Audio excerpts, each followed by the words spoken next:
Hi, this is Ellen Clark, and I am here again with Antonia Baca.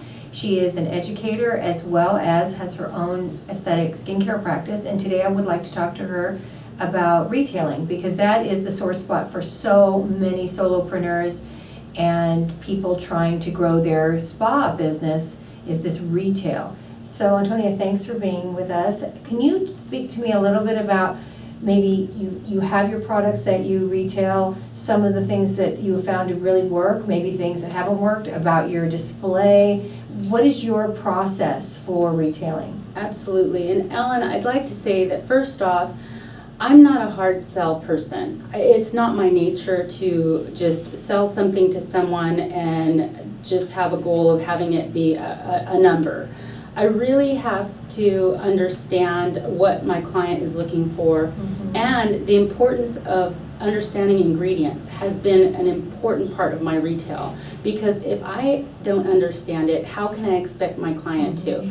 So having the knowledge of ingredients and the ability to communicate that importance of that ingredients for that client to achieve their goals has been key in my retailing, because when I can explain it, they understand it and they understand why they need it. And the true goal of an esthetician should be to attain and maintain beautiful, healthy skin. And I can do that, and I understand that through ingredients. How do you, because you know, I talk to estheticians as well, and how did you learn ingredients? Oh, that just goes back to research and studying. I mean, I am constantly looking up different ingredients. I have an ingredients dictionary, a cosmetic ingredient dictionary. I have other forms of references, and I am constantly looking up and researching what I don't know to increase my knowledge of ingredients, because I believe in my knowledge. It helps me to retail, and then it comes with it.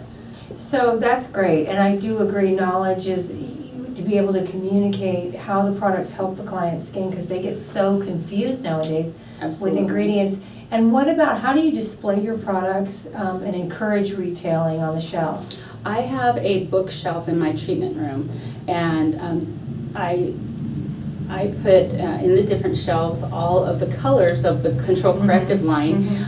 It displays beautifully and is right there when my client sits up from her or his session from their treatment. So they're able to see the Control Corrective line, the products, and I'm able to communicate about them. The greatest thing is that when someone comes to me, and this is what I tell students and other estheticians, is that they've done the best part. They already told me half of it. They said they care about their skin. Now it's about me finding out what their main concerns are and how I can help them through the ingredients in the products I have to sell. Do you want to speak at all real quickly at the end here about selling services? Selling the facials, recommending the facials. Is there any tips or thoughts about that? What I've done is on my brochure I've separated different categories as far as anti-aging, sun damage, acne, so that I can better understand where my client is most concerned. And then from there we go through and pick out either a series or what is ideal for that particular client. So you really listen. Really listen. You and have probably to ask a lot of good questions. You have to ask about their lifestyle. You have to ask about what they're using right now. There's so much involved with understanding what your client's concerns are.